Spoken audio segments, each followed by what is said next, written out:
Awesome. We are now live, and I'll start off by quickly shouting out Alex Bridgeforth because he was dialed in. He was ready to tune into this episode.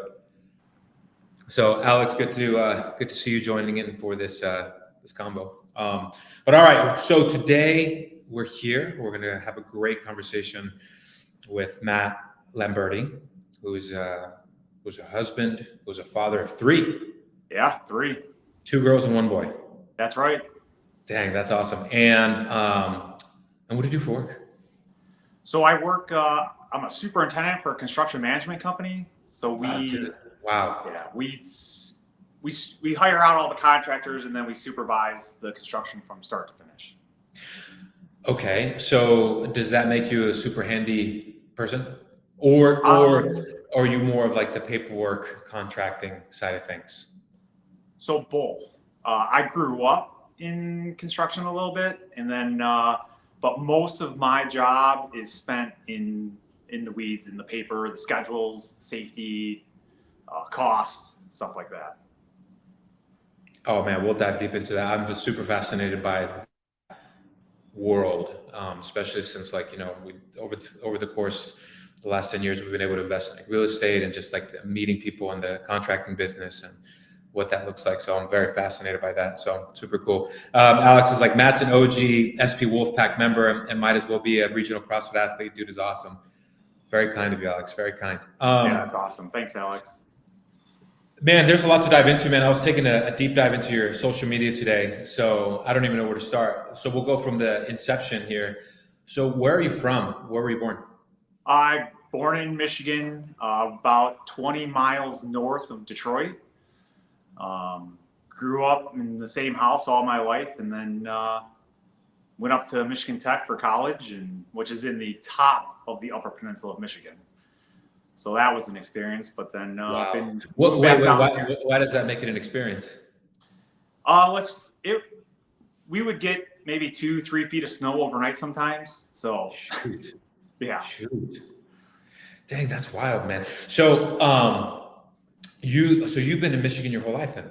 Yes, I have. Well, except for like a year and a half, I got transferred down to Florida for work. So, Did you like, and you weren't convinced? You were like, let's go to Florida. oh yeah, until April came, and then May, and June and July. Then yeah, my opinion towards Florida changed a little bit.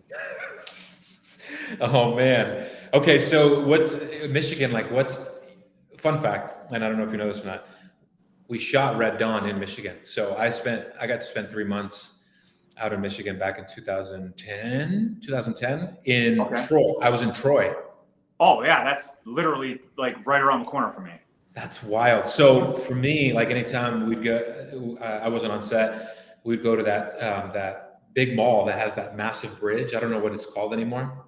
Oh yeah, that's I mean Somerset collection. Yeah, we would go to that mall, and I just remember just being so ridiculous and spending all my money.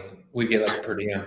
I go to the mall, and then the Royal Oak area. Oh yeah, I actually I built a pretty massive building downtown Royal Oak. That's so crazy. And the only reason I used to be a fan of Royal Oak is because there's one. I was 20 years old. Now there's one bar that because we were actors filming a movie, the bouncer was like, he didn't even check my ID. And so he's like, all right, yeah, totally. So I would always just go back to that one bar because I know I wasn't going to get ID'd. And so that's why I remember Royal Oak so much. What But bar yeah, was it? I don't even remember what it's called, man. That was ridiculous back in the day. What is it? All I remember is like Troy, Royal Oak, and then just those areas. We got to shoot in downtown Detroit, actually. I remember that. Because it was just so, and that was 2010. So it was like pretty deserted. Like it was sad. It looked beat up. Yeah, that was the peak of the downfall. Well, I think the fact that we were able to just get a block in the city and just shoot and blow and set up like this massive explosion in the middle of the day. I just remember everything just being empty, like all these office buildings just being empty. Oh yeah. And so it was crazy, man. Well, that's cool, man. So you've been out there and you went to school there as well? Yeah, high school, college. Well, yeah, up in the Upper Peninsula, but yeah, my entire life. That's awesome, man. When for you, like fitness or sports, what kind of sports did you play growing up? Uh, Growing up, played baseball, like every kid, and then tried soccer. But funny thing is, I did not like running. So I used to get like side pains when I was running, so I just absolutely hated it. But yeah, then I got into middle school, started playing football, basketball, track, and then ended up just two sporting in high school. So football, track and field, and then went to college to play football. Oh, dang. How was that experience? That was awesome. It was so when I was there my freshman year, the school actually, after my first season there, had cut the football program.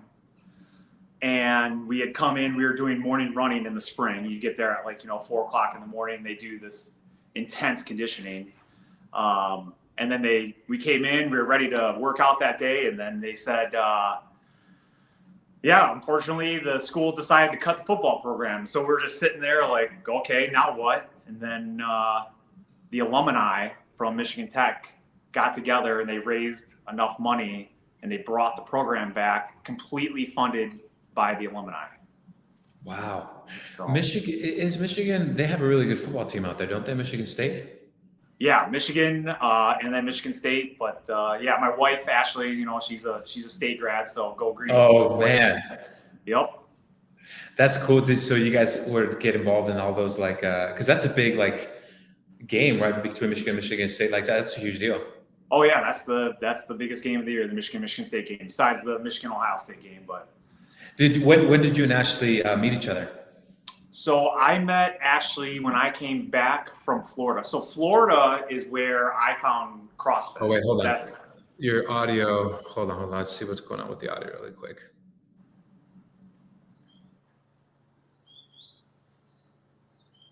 Can you hear me? I cannot hear you.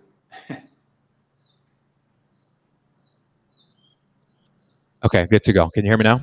Yes, I can hear you now. Yeah, perfect. Okay, so let's get back to the my pod stole your audio. Oh, it was Miranda. That's what happened. Oh boy. Oh man, she messed with my audio. Anyway, so yeah, back to the story of how you and Ashley met. So I was down in Florida, and in Florida is where I actually found CrossFit. That's where I went to my first CrossFit gym. Came back to Michigan and wanted to continue CrossFit, but I actually fell hard for it. Went and searched for a gym in the area that was competitive. The gym that I ended up finding that was within my area is where Ashley had gone. So we had worked out a couple times together, and then I think I was the creepy guy that always stare at her, across the gym. And sure. So it's a CrossFit love story. Oh, it is for sure, 100%. That's awesome. I mean, the same for Miranda and myself. Absolutely, we fell in love because of CrossFit. Yeah. And then we had her and her sister had planned a pool party at my house, and then the rest was history ever since that day. Okay. So here's just to add context to this for the people that are going to be watching this podcast. Matt's wife is a twin. Okay, and Ashley and they're both big part of this community. Ashley's also very, loves street parking, loves CrossFit, very intense. I'm assuming she was probably in the competitive. She wanted to compete as well, didn't she? Oh yeah, 100. Yeah, she was. Her and I used to compete against each other too. So wow. Ever since we started talking, basically, it's always been a competition. Oh man, we'll dive into that story in a little bit.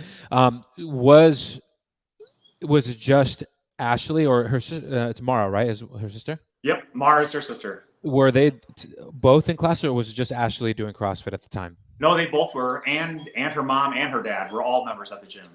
So then, what was it that drew you to Ashley over Mara? Well, Mara had a boyfriend, but okay. Yeah, I know. I didn't really.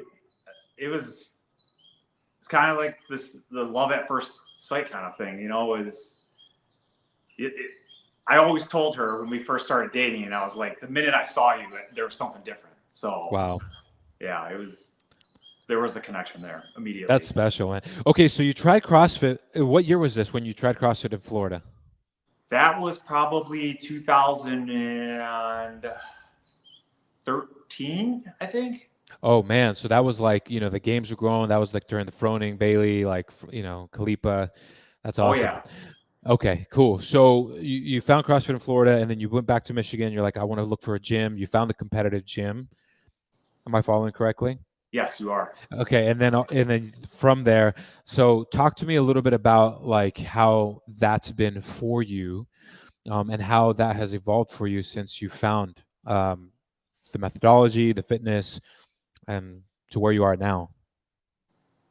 So I think, Ashley and I were super competitive. We are always trying to make the regional team. I had actually made the regional team in 2017, so competed at regionals on a team. And then at that time is actually when Ashley was pregnant with our first child together. And so, I competed, and then shortly after that, we had our first daughter, Mila. And then we just kind of grew apart, I guess you'd say, from the gym a little bit. It's very time consuming to get to the gym, and we were always rushing, trying to exchange the kids. And then at that point, she had also been following Miranda during her pregnancy. And, Ashley had actually joined street parking first. And then I had been doing some of the street parking workouts, and I was like, well, she was logging all her workouts, and she could see, how many workouts she had logged. And I was like, well, I'll just join too, so I can start tracking everything I'm doing as well. That was back in the Wodify stage. But Oh man. yeah. But yeah, the thing is though that the competitive it's really hard for me to step away from being a competitive person. Sure. Everyone that knows me knows that everything's a competition. Sure. Doesn't matter what it is. It's just the way I kind of was raised. I had a younger brother that was pretty close to me in age, and we were always fighting to be number one on every team. And I think that's kind of what carried me to I like to be the competitive side of CrossFit, but at the same time, the CrossFit side, the methodology, as you kind of said, is almost to what saved me in the path of life I kind of was headed down. Because yeah, actually, to that, let's pull up your. I think I want to talk about something really quick, because I was. Oh yeah, we're gonna take a deep dive here. So as we're on your social media, it's like what. Talk to me about what's going on. It's probably a little bit farther back. Oh, you know what I'm going for, don't you? Oh yeah, you know exactly what picture I'm going for. Let's see here. We're taking a deep dive. There it is. Yep. There it is. Oh man, I don't even recognize that guy. Who is this? Yeah. Talk to me about that, man. Like this season of life, when you look at this picture, like, what do you think about? So when I graduated college, I think from being under lifting all the time, it was just, we were just so involved in the sport of football. It was like every day, all day, that when I finally finished my senior year, it was like, whoa, it's time to take a break. I didn't really want to do anything. Well, that led to me just kind of not doing anything at all for years. And such, I put on, I think, like 60 or 70 pounds after college. And like, what were you weighing here? I probably was close to 270. 270. Where are you at now? Like 220, 225? Yeah, 220. Nice. Okay. Wow. So I don't know what was going on, but then I actually had a friend that had started introducing me to some of the CrossFit style workouts. I started doing those, and I liked them a lot because it was different than what I was used to. It wasn't the monostructural, let's go in, let's bench, let's do shoulder press, biceps. It was fun. Again, it made it fun for me. Yeah. What was your first workout that you did that kind of like latched you on to? whoa, this is Oh, it, you know. Mhm. it was Fran. Ooh. That Oof. workout absolutely wrecked me. Yeah. I couldn't even do kipping pull-ups at the time. And it was like, it's one of those things that you watch online. You're like, okay, yeah, that doesn't look that bad. I can do that. You know, and then you get done with like the first set and you're just like, oh man, what happened? Okay, so honest question, did you walk into that first CrossFit gym at 220 or the 270? No, so I had started working out a little bit and then I was probably close to like maybe 240, 250 still. Okay. And then, yeah, I walked into the gym and I was addicted ever since then. Wow. So going as a football player, like what for you, if we're going to keep it to fitness, like how was it for you when you're like, man, what am I going to do? Because as athletes, especially as like collegians, when you're not competing anymore in the sport, when you have a structure in the sport, was there like a panic and like, what am I going to do? Or were you just like, I'm just going to try to do the same thing I did when I was in college? How far after you got done with football did you find CrossFit? So I graduated in 2006. So it's probably like 7 years. It took so 7 years since you finished college until you found CrossFit. Yes, exactly. Wow. So what was that window like for you? Did a lot of partying. Yeah. Was going out to the bars and, you know, eating extremely unhealthy food and, you know, it all added and not working out at all. It just added up. I do remember this one time I went to a doctor to get a physical and, you know, my cholesterol was high and, you know, I remember him even saying, you know, it probably wouldn't hurt if you lost a little weight. Yeah. So it's those things that kind of, you know, hit hard with me. And it's, you know, it's another thing that you just kind of, yeah, I hear you, but I'm just going to keep pushing it off. I'll get to it one day. But then not too long after that, I actually had a scare with cancer. Shoot. So I had a mole that was on my chest that actually was like, thankfully I caught it really early, but it was like stage 0 melanoma. Had to have that surgically removed. And I think that kind of like kick-started my brain like, hey, you need to pull it together. You got to try something. Joined Lifetime Fitness, was going there, started to do the whole football kind of workout routine again. And then that's when I had gotten introduced to some of those CrossFit style workouts. So good. And then the first workout was Fran. Ouch. Yeah. Dang. So as a competitor, so you being very competitive in nature, how's that dynamic between you and your wife? We Give me the pros and don't cons. fight. We hardly fight at all. When we do have arguments, it's about fitness almost all the time. Is it about your standards? It's like me telling her, I don't think you should go heavy all the time or try for your 1 rep max every week. And then she's like, she's not wrong. Yeah. Yeah, she's not wrong. So yeah, it leads into, you know, us bickering about who knows more about working out. So where are you guys at when you guys do compete against each other? Like, do you guys work out at the same time with your kiddos, or do you guys one person goes and then the other? Both. So it just depends, like on the day, what's going on. Actually, so the team vaults, we've been doing all the team vaults together. So we That's try so and do fun. those. That's good. Yeah, we do those on the weekend. The kids are out running around. But for the most part, so she gets home a lot earlier than I do. So she gets her workout in, and then she gets the kids off the bus. And then when I get home, I get my workout in, and then we have the rest of the night. If I'm not mistaken, Ashley's a teacher. Yes, she is. And then, so how do you guys just both schedules? Do you have your 9 to 5 as well? And yeah, so I'm pretty much I'm at work by 6 a.m. and then whoa, 6 a.m. huh? Yeah, yep. So right now I'm on a pretty large, high profile project, and it's taking a lot of time. So I don't get home usually until at the earliest 4:30. So it's mainly like 5 o'clock at night. But she takes on a lot of the responsibility, a lot of role around the house. She's the one that takes the kids to school. She's the one that's here when they get home. So.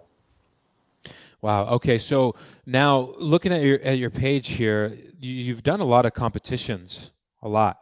Yes. So how have you found that, like, because then you went to a box and then you realize, oh man, like I'm busy, and obviously that's what street parking was created for.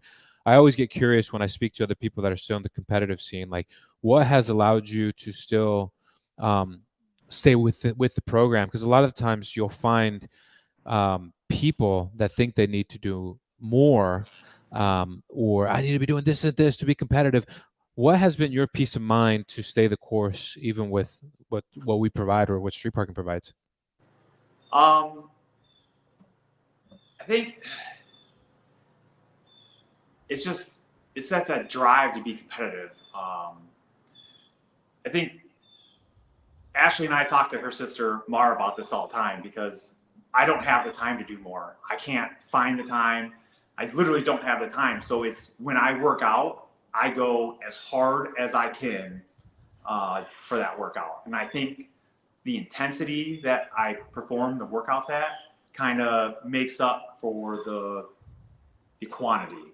So it's definitely the intensity over quantity. And then trying to at least stick to, lifting at least 2 to 3 times a week. So most of the time, like if I get home really late at night, I try to get the workout in, I'm done, I get out of the gym, and then that's it. So really try to concentrate on like Fridays and the weekends to actually just do the strength training part. How, when you do these competitions, because I think what I've noticed, you just did a competition recently, I would say in July, right? Let me get out of this real quick. Yeah. We'll say goodbye to that Matt. He's gone. Yeah, you just got done doing a competition. What was this here? What's this competition? So that's a local masters team competition. Who's this Who's Dave Castro here? What's going on here? Dave Castro. This guy looks like Dave Castro at short glance. Oh. Yeah, so that's the guy on the far left.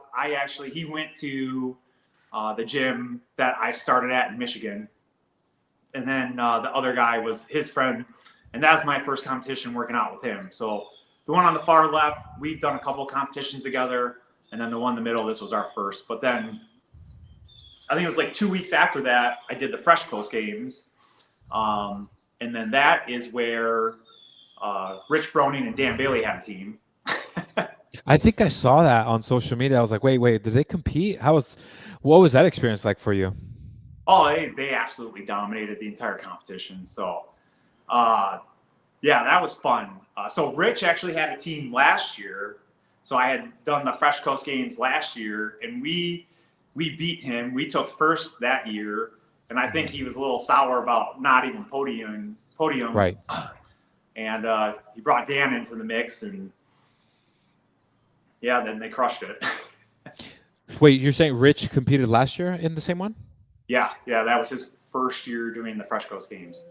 Okay, and then he got bitter. He's like, I'm bringing in the reinforcements. Oh yeah, Rich actually has a large connection. A lot of his family is in Michigan, and some of his cousins. We're at the same gym that Ashley and I were at. So he comes back to Michigan actually quite a bit. And then Darren Hunsucker, his cousin, lives in Michigan right now too. I see. Darren had his own team too. So it was Rich's team first, and then Darren's team was second. So was last year the first time that you did that competition with Froning present? Yes, with Froning present.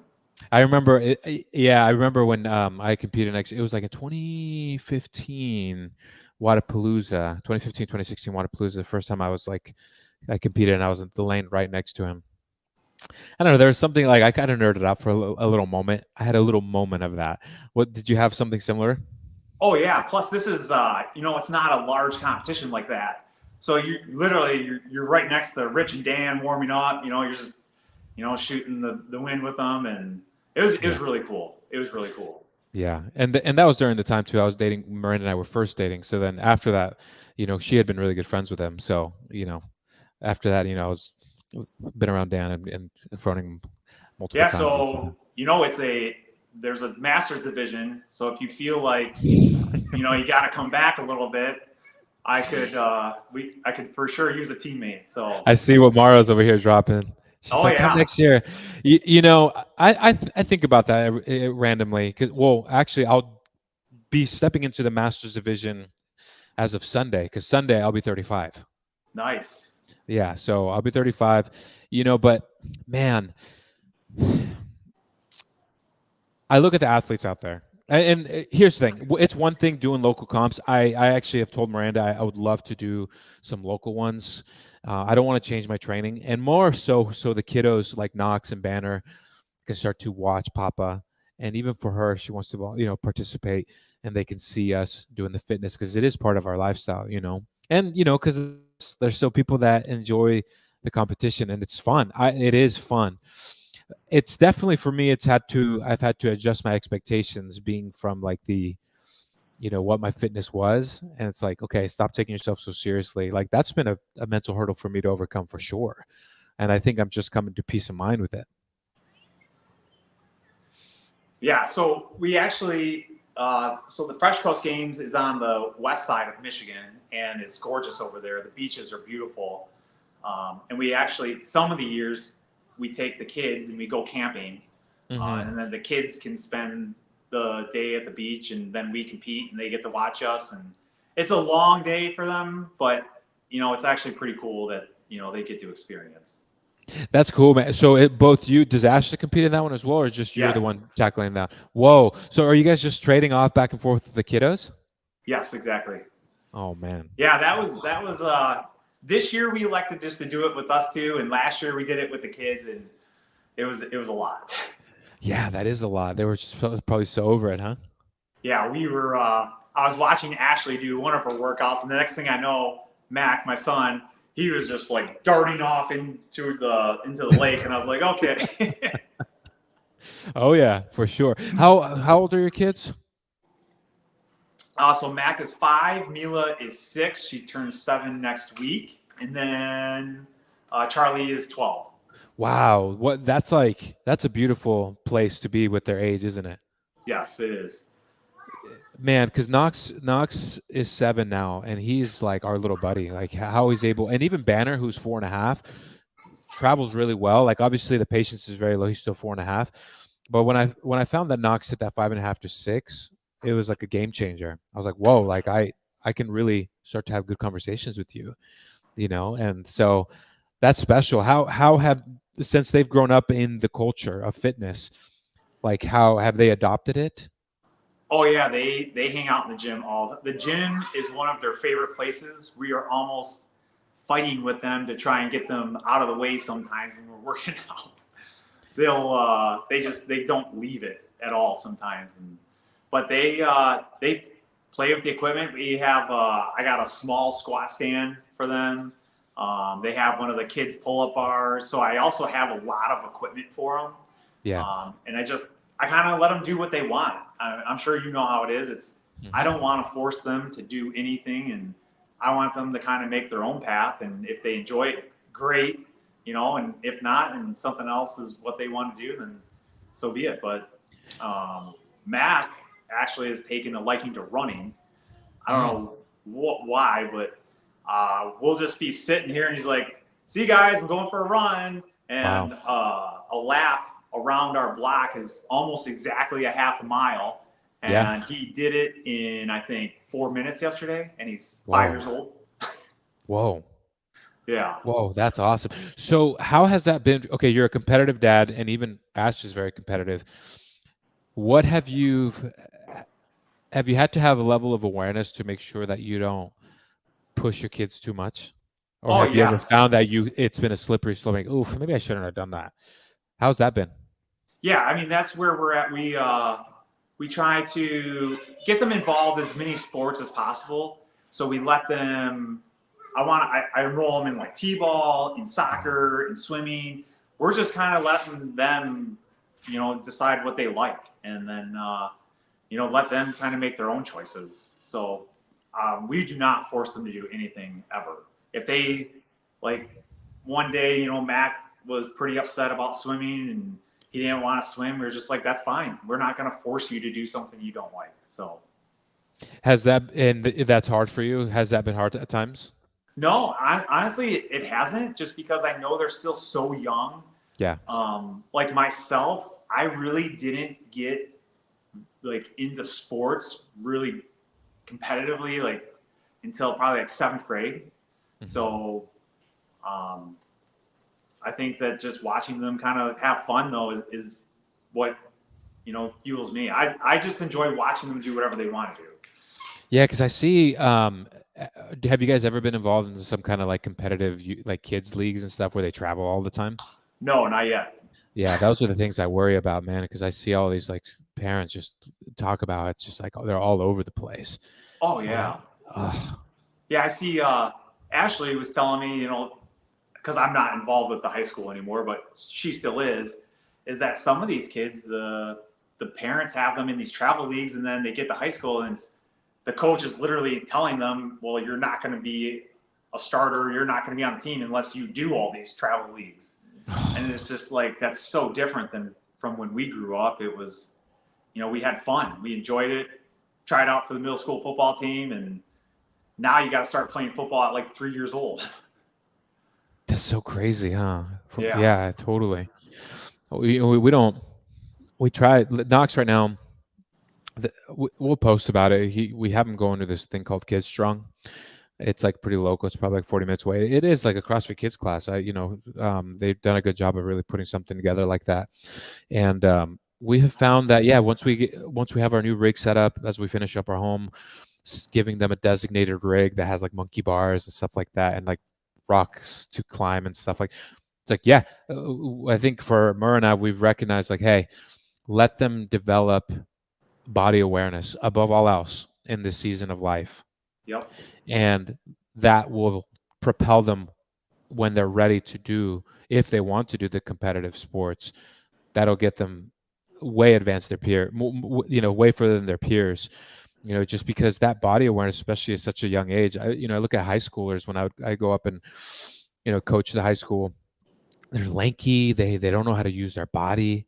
Yep. And it's like, man. So that's good that you guys have taken that approach, man. Because did you ever find that, especially with your first couple, right? Because is it girl, boy? No, it's two girls and then the boy. Oh yep. man. Girl, Charlie's the oldest. She's the 12-year-old, and then Mila's 6, and then Mac, our youngest, the 5-year-old, is a boy. Did you ever have a moment though in early parenthood where you felt like, oh man, I'm projecting my stuff onto my girls? And did you have to shift that, or? I don't think so. I mean, I could ask Ashley. I don't think I do. I think we do a really good job at listening to what they want to do, because we won't even really register them for a sport. We'll actually ask them, be like, hey, do you want to do such and such? And then if they say no, it means move on. So I think we're actually gonna put Mac into some soccer leagues this winter, and Mila's getting into more of a swim school that transitions into more competitive swimming. So we'll see what happens. That's cool, man. So for yourself, do you find that the competitions keep you? Have you found a place in your fitness where you're like, no, I'm just doing this for the long term, and competitions are my fun, or competitions are keeping me going in my fitness? The first part for sure. I actually competed at Wadapalooza this past year in the 40 plus division. That's right. Yeah. But I'll tell you what. How was that experience? Yeah, tell me about that. Yeah, that was hard. It worked out this way. I just turned 40. I actually was really slow with work, and I was waiting for this job to start, and I was able to spend way more time in the gym than normal, because I could work out during the day, during work. I wasn't at the office or on a job site. And then the qualifiers had come out, and I was just like in great shape at the time. And then they fell in my wheelhouse, and because with the Wadapalooza, you have to finish top 10 in the division to qualify. Right. and I squeaked in at number 10, got down there, and in between the time I qualified to Wadapalooza, I started picking up again with work. Couldn't spend as much time in the gym, and I think it kind of hurt a little bit in my performance down there, but it was awesome because I think out of the 10 people that went to Wadapalooza, 7 of them qualified for the CrossFit Games in the 40 to 45 division. So yeah, that was really hard. Yeah. Where did you end up landing at the end of that competition? I think came in at 10th. I think it finished 10th. So. Okay. And so 7 of the 10 dudes are like just actively training to compete at the games. Oh yeah. Was that the biggest stage that you had competed at? For sure. Yes. Yeah. Dang. Well, and so when you were done with that weekend, what were your reflective thoughts after that? I think I was just thrilled to have qualified. I mean, that was my 3rd time at Wadapalooza. I mean, the first time we went was when I had just turned 35, and that's when you and Miranda were down there promoting street parking. Oh wow! Shoot. That's when we signed the big street parking banner. I think that you still have hanging in the office. Yeah, it's in here. Yeah, absolutely. Yeah. But yeah, the Wadapalooza experience, if you get a chance, I think is one of the funnest competitions I've ever done. Yeah, it's just the vibe. I mean, where it's at, the music, the people. Oh yeah. It really is a good vibe. It's just like, wait, there's actually people compete. Yeah, it's just a cool experience to be around. I totally agree with that. That's awesome. Go ahead. Do you think what? Yeah, the music. But like if you go there on a team, I had the most fun doing Wadapalooza as a team. Yeah, the team version is that's definitely the way to go for sure. That's awesome. So, do you have any competitions coming up? Yeah, actually, I qualified for the Masters Fitness Championship. It's like in 2 weeks. Oh shoot! And where's that at? That's Fort Wayne, Indiana. Okay, so that's not too far. Yeah, that's a Masters only comp. So. Okay. Do you have any do you have personal goals for that? Yeah, I mean that one I would like to finish top 5. Okay. I would have been top 5 in the qualifier. There's a slight miscommunication with how I did some handstand walk, or not handstand walks, but wall walks. But other than that, I think I feel great right now. I'm ready to go. Have you made any buddies through the Masters since you've been doing these competitions in these like competitive scenes, or do you have like your own group of friends in your area that you're like that you mostly hang out with or work out with? Both. I think, ever since I did that first Wadapalooza when I turned 35, I actually have competed against a couple of those guys a few times, and so I follow them on social media, and so I see them when I come back to Wadapalooza. They're there and chat, hang out, and then I got some friends I used to play college football with that are still in the CrossFit space too. So yeah, I got friends all over, and then some local friends too that like to do the Masters comps. Oh, that's awesome, man. Now, for you, like during this, okay, so your kids are getting older. Talk to me about the season when the kiddos were younger. Was that difficult? Was that a difficult season to get your fitness in, or did you and Ashley find a good flow with who worked out at what time? How was that season? Yeah, I think it was actually probably a little bit easier. I mean, the kids are not mobile as they are now. Now they're, you turn your head for 1 second, they're like halfway down the street. True. But yeah, I mean, I think we have always had a great balance on each of us getting our workouts in. Yeah. And I think it also comes with an understanding that I know she needs her time, and that's kind of her 30, 40 minutes that she spends out here. That's her kind of escape, and that's what she needs to keep sane, and I make sure that I entertain the kids during that time, and she does the same for me. And I think we just have a great working relationship when it comes to working out. Dude, that's so good, man. That's awesome. Well, like, what have been some of the biggest obstacles that you've had in your fitness over the last 5 years, and how have you had to overcome those? The biggest one would be just injury. Injury? Yeah, I had the I was actually doing the Knox workout, and it was the burpee box jump with Oh the yeah. heavy clean. Mm-hmm. I don't know what happened. It was I think I was doing 275 for the clean. Mm-hmm. I'd done the workout a couple times already, and this time I wanted to do it as a squat clean. And first round, did the box jumps, got to the bar, picked up the bar, and my elbow kind of got caught on my quad. The bar fell down on my hand, and it dislocated my wrist. It broke a bone in my wrist. So going through that whole process, having surgery, having pins put in your wrist, and Dang.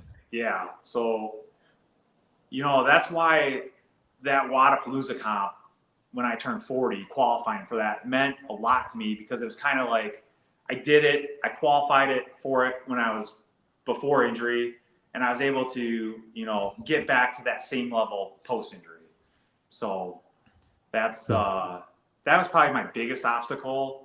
The other big obstacle is just right now is it's really hard finding time. I mean, I have a lot of time at work right now. So, we were trying to coordinate a time for the podcast. It's just really difficult to leave work. Yeah, so as I was going through, I want to talk about your work a little bit. But what are some of the other things outside of fitness that you like to do as hobbies? I noticed that you love to smoke, barbecue, and so yeah. What are some hobbies that you like to do outside of the gym? For sure, yeah, like to do a little bit of the smoking for pork, brisket, stuff like that. But a lot of the things I do is with construction. I enjoy working with tools. I have a ton of tools.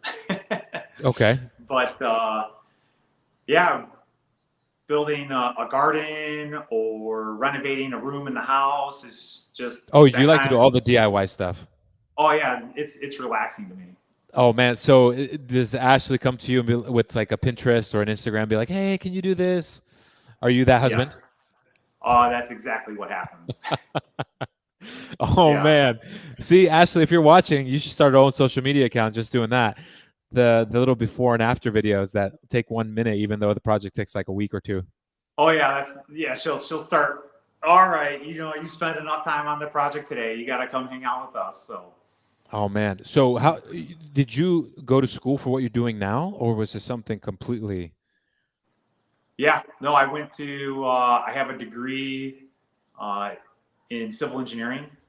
Okay. So I had the route of getting into the design side, or doing the hands-on in the field side. And I'm just not one of those people that can sit behind a desk all day, staring at a computer. And so my job involves me to be active. I have to be on a construction site. I'm all over the place. I have to maintain, quality, safety, schedule, making sure everyone's doing what they're supposed to do. It's kind of like a glorified babysitter sometimes. So.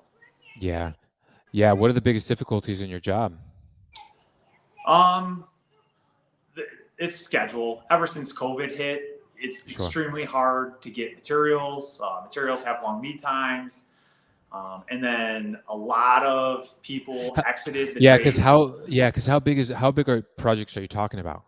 The one I'm on right now is 104 million. So. Oh man, so it's just a big old project. Yes. Yeah. So when COVID hit and like the lead time, has it caught up, and or how's that been? Yeah, it's gotten a lot better, but the big thing in our industry right now is finding the people to do the work. A lot of I call like the older generation, the ones with the knowledge, are starting to exit the workforce, and they're not getting to pass that knowledge down to the trades that come up, and there's going to be a big disconnect there, and it's going to be a learning curve, and it's just that's my biggest challenge, is finding the people and making sure that they have the skill to do the job. Now, in the construction industry, it typically, like, this is just, I see it all the time here. It's a lot of the manual workers tend to be Hispanic. Is that correct? Is that true over there as well? Yeah, a lot of our masons, landscapers, It's like all the trades that have hard work, because they're probably some of the hardest workers that there are. And is there ever a language barrier between that, or how do you usually go about finding, workers like that, or just communicating? Not usually. A lot of the times, the foremen are pretty fluent English. Nice. And then they're able to communicate to the crew. So it's kind of like a trickle down effect. I communicate with the foreman, and then the foreman communicates with the crew. Nice. We do have a lot of like our safety orientation, stuff like that. We have in Spanish, and so that helps out a lot too. How often are you checking on the sites, or do you go check up on the sites, and how much of your time is split between checking the sites and working at in office? Probably 80% on the site, 20% in the office. Oh wow. Okay. Yeah. Dang. And so it's a check. Are you at a point? So at this point, you have a checklist of things that you're checking when you're going out there and overseeing the projects? Yeah. So we get the drawings, and then I basically, I bring the drawings to life.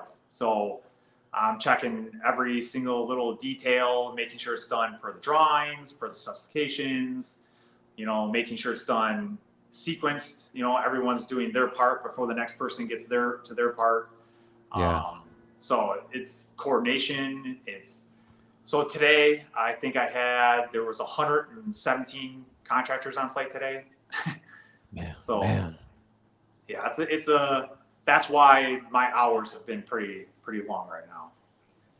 Yeah, that's crazy, man, especially on big projects like that. And then I'm assuming that a huge obstacle can be sometimes when, like, if one person who's supposed to come in doesn't, like when it comes to whether it be landscaping or whatever part of the project, does it then back up the other people that are supposed to follow?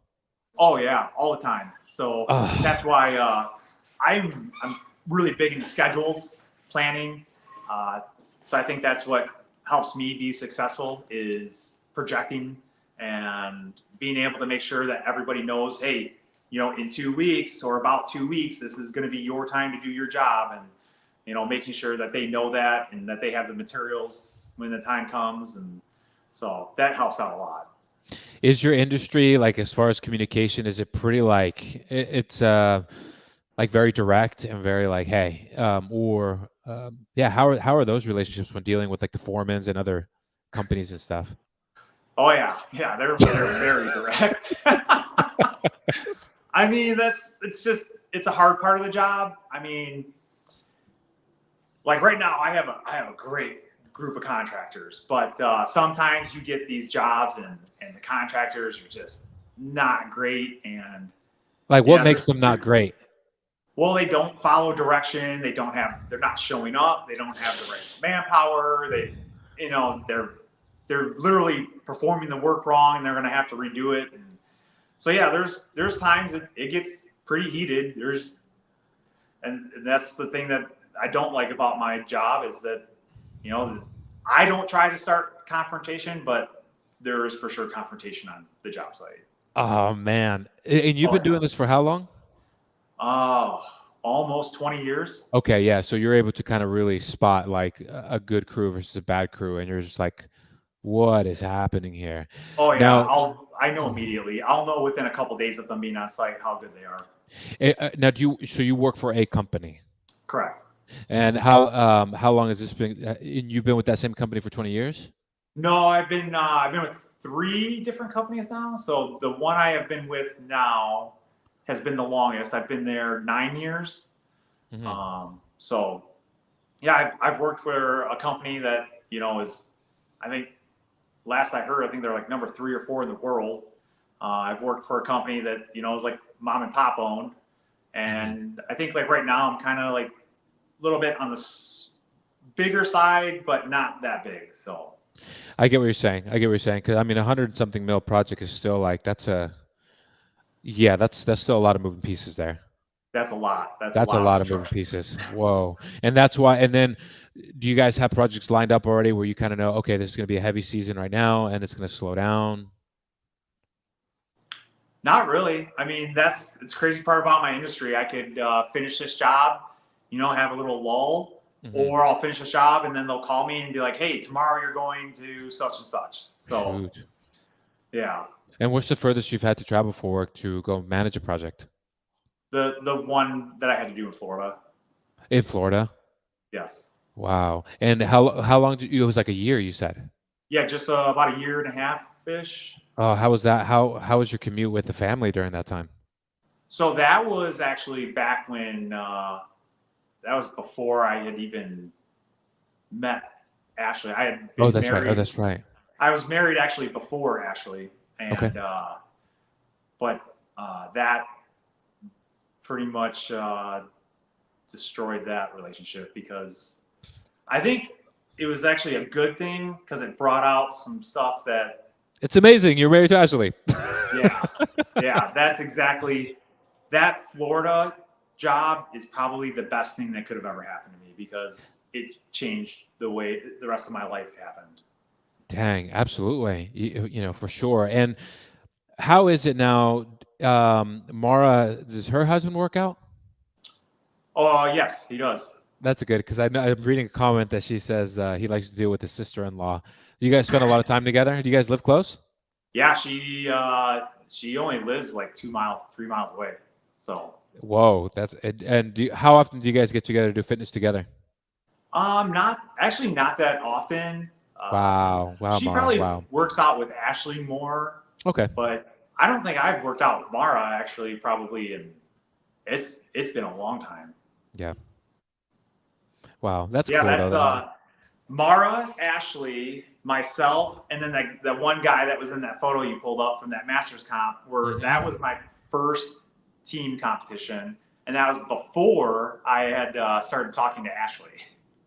Wow, wow, that's awesome, man. Well, that's really cool. So, yeah, we're getting ready to hit the hour. I really love to. I've loved to get to know a lot of your story. Do you have any questions for us over here on this end, or about anything? Um, And you don't have to. I know I put you on the spot with that, but yeah, well, I actually have one question for you. oof. All right, hit me with it. When did you know you were not going to go to the CrossFit Games when you qualified for regionals? Mm.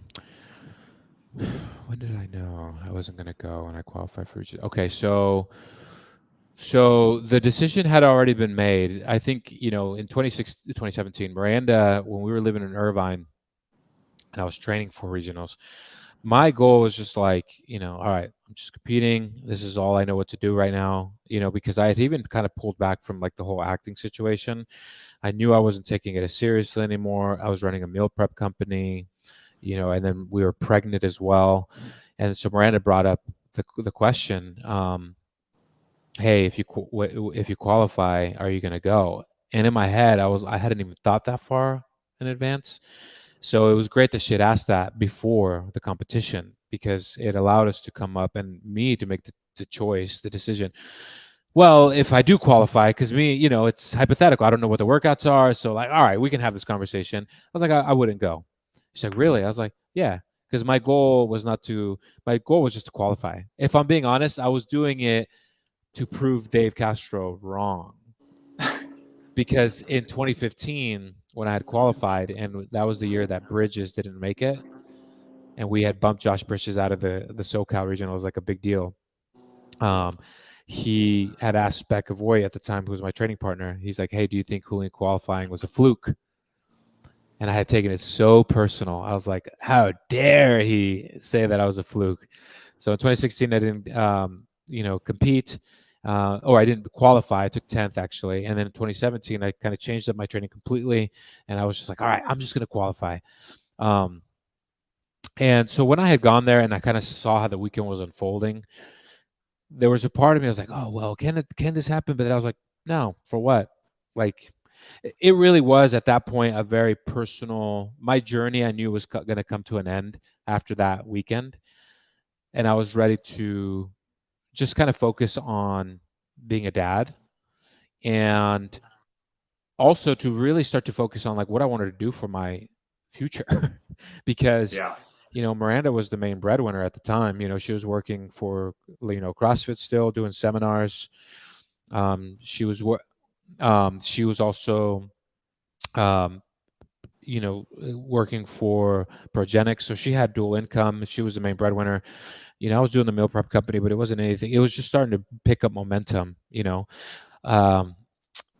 But I was like, yeah, I gotta figure out something for the long term, because the competitive world was, for me, was just to feel pride, because I wasn't also chasing to go top 5. Like, if you're doing top 5, that's when you're making money that kind of at that point justifies why you're doing it, because for a career, and then yeah, we had already started street parking, and things were taking off there, and so we're just like, yeah, I had just kind of made a decision that was my closing chapter if I had qualified, and I knew I wasn't going to pursue it. So, and it was one of the greatest decisions that I could have ever made, for sure. I look at athletes right now that will have kids, and around the season, and I'm like, hey, good on for them. They're going for that top 5. Or even when Roman Krenikov missed his child's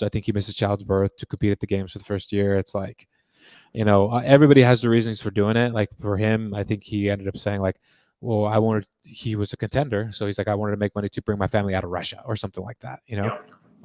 All right, I get it. Luckily that wasn't our position, and I was just like, it's time for me to move on. This isn't sustainable for me. But I mean, it was hard for a couple of years after that, or even 3-4 years after that, to kind of still overcome that itch to be like, well, what if Yeah. Mm-hmm. So yeah, the decision was made. That's awesome. Yeah, I think Ashley told me, she was like, if you ever qualify for the games, I'd make you go. That's so funny. And here's the thing. I want, sometimes there could be the question of like, how easy would it have been for you to make that decision if you didn't qualify in 2015? Right. So I had already been to the games and realized, like, this is awful. Like, you talk about the Guadalajara, and you're just like, man, you got wrecked, right? Oh yeah. Well, the 2015 games, like, I don't know if you remember watching those. Murph out at noon, that we were wrecked after that. And it was just it was so brutal. Yeah. So that was day 1 too, wasn't it? It was Friday, because Thursday was the swim in the ocean, and then we ended up doing the sandbag wheelbarrow up and over. That was terrible. Well, that was fun. That one, actually, I remember Ben Smith was in my heat, and I remember beating him in that event, and I was like, because I totally tanked the swim in the ocean, because I'd never swam in the ocean before. I didn't know what I was doing, and there's just like such a learning curve to swimming in the ocean. It's one thing learning how to swim in the pool and being fast. Swimming in the ocean, not only do you have to learn how to jump in the ocean water, then you have to learn how to sight and figure out where you're going, while being scared of being bitten by sharks that are 7-footers out in Huntington. Like, it is super creepy. And first of all, then I swam the wrong way as well. Oh, it was a disaster. It was freaking ridiculous. I think the only other person that finished under me was like Elijah Muhammad, which is like, yeah, the 2 colored people ended up finishing last in the swim. Shocker. Like, we got wrecked. I remember looking at Elijah Muhammad, because after we did the 2-mile paddle, we'd come in, and then we had to go out and do another, unless you got capped. And I remember he got capped, and so he didn't have to do that last 800. And I was like, he's so lucky. He's so lucky. I was like, looking back, I should have just capped, and that way I didn't try to prove myself. It's like, yeah, this is just a shitty event for you. You're not gonna do good. But I was like, as a rookie, you're like, I just gotta do it. Yep. But then the wheelbarrow event was super fun. But then again, after that, the whole weekend, you're just like, this is miserable. And then we had the pegboard. So even on the last day, it was super humiliating, because nobody knew how to climb the pegboard.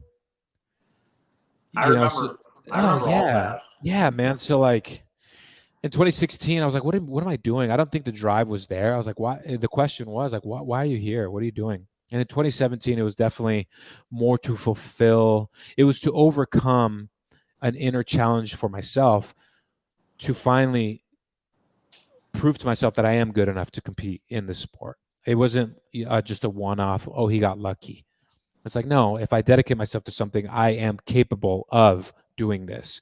Right. You know, and my nutrition was garbage. I didn't start to clean up my nutrition until I started dating Miranda, because she ate really well. And so what I know for a fact is that if I would have kept on what I was doing from 2017, even for another 3 or 4 years, yes, if I was still in the competitive scene, I have no doubt in my mind that I would have continued to be a contender for the games and creep my way up maybe to top 20 or something like that, because it had clicked for me. Oh, this is how to train with intensity and be focused more on myself as opposed to doing what my training partners were doing.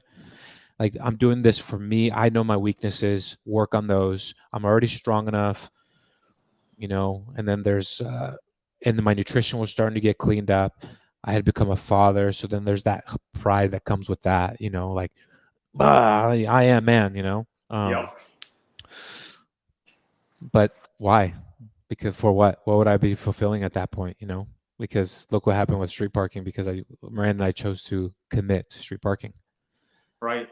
Yeah, I remember all that. And the reason I'd asked the question is because I don't know why, but that picture of you, when he calls out that you declined your invitation is just something that just sticks out in my mind. And yeah, I've always looked up to you. So I remember I think you were wearing the black street parking shirt too.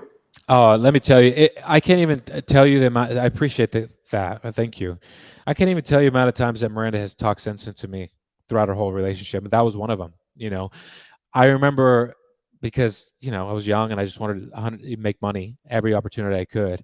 So Progenics at the time was like, if you wear a Progenics shirt, for every event that you wear a Progenics shirt, you get $100. So I was like, Progenics all weekend. I was like, I need to pay off my credit card debts. I need to buy a washer for our apartment. But Miranda's like, hey, I really think you should wear the street parking shirt. And I was like, what? But what about the $100? She's like, Julian, just wear the street parking shirt. You've been working out in our garage. Like, so I was like, okay, fine.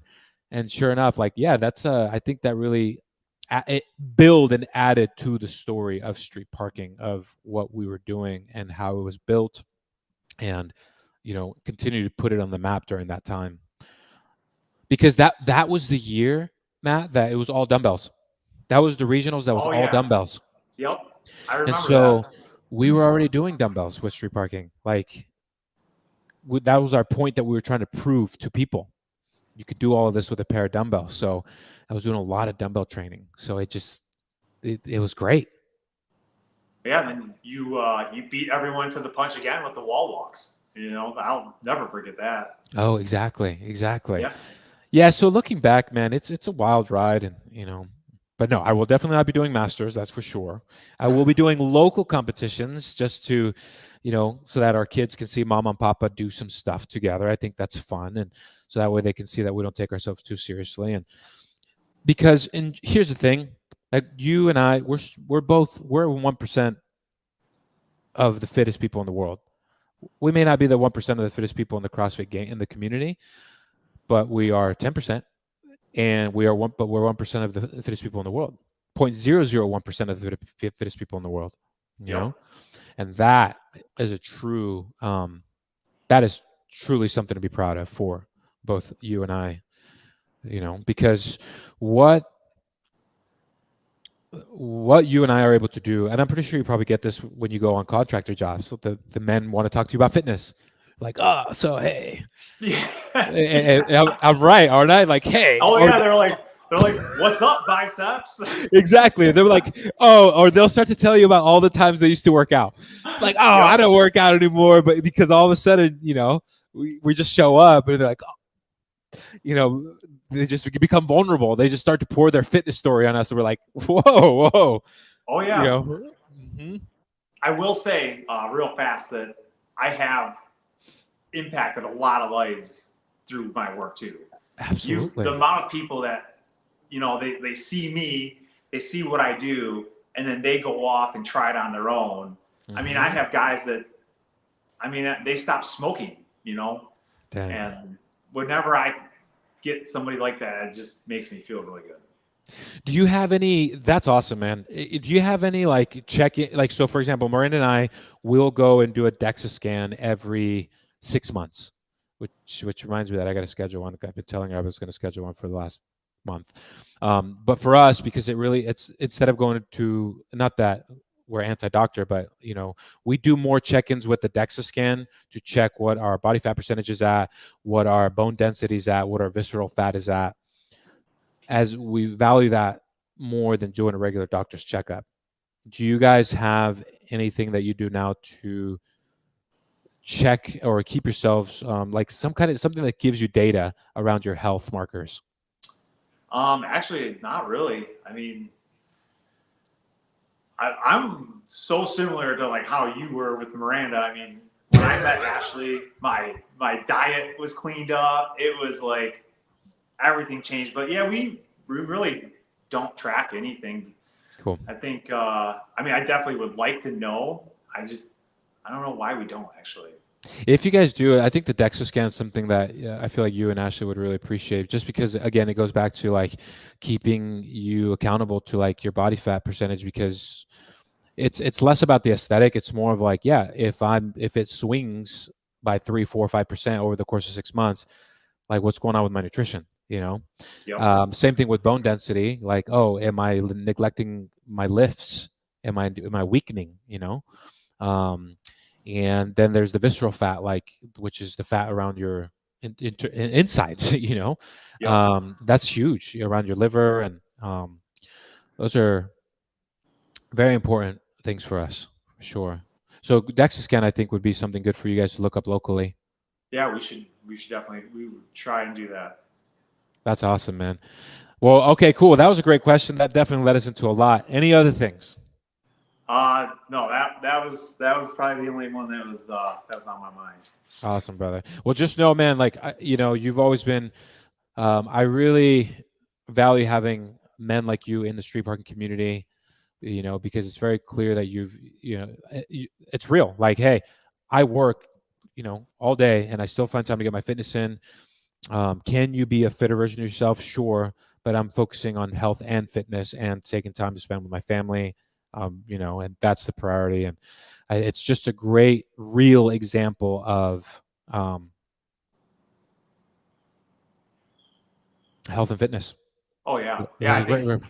it is. I mean, because I knew we had this call today. I mean, Ashley was in the gym this morning at 3:30, and I was in the gym at 4. So yeah, we find the time when we can. So I love it, brother. Sounds good. And just know, at any time, man, like, if you guys, I always value your feedback. So if you guys have anything that we could always do to improve, or because you guys have been members for a long time, so and I love the impact that you make on the other gentlemen, in the Wolfpack group. I really it's funny, right? Because as men, we're not really big. Social media is just not.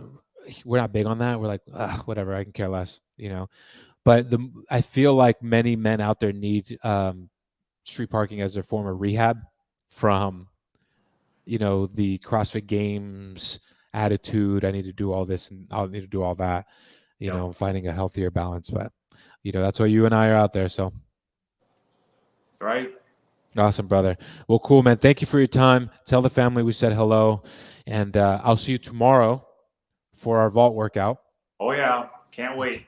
It's going to be great. Yeah, so we'll jump on. So for those of you guys watching right now, if you have any questions for Matt, ask them quickly. If not, we're going to log off with the next 60 seconds. But catch us tomorrow at 2:00, tackling this week's vault. So if you guys want to follow along, or just say what's up, yeah, we look forward to doing that tomorrow. So. All right, my brother. I'm just going to log off, so it's just going to cut us off, all right? So I'll see you tomorrow. We'll check in, okay? See you tomorrow. All right, later, man. See you, Julian.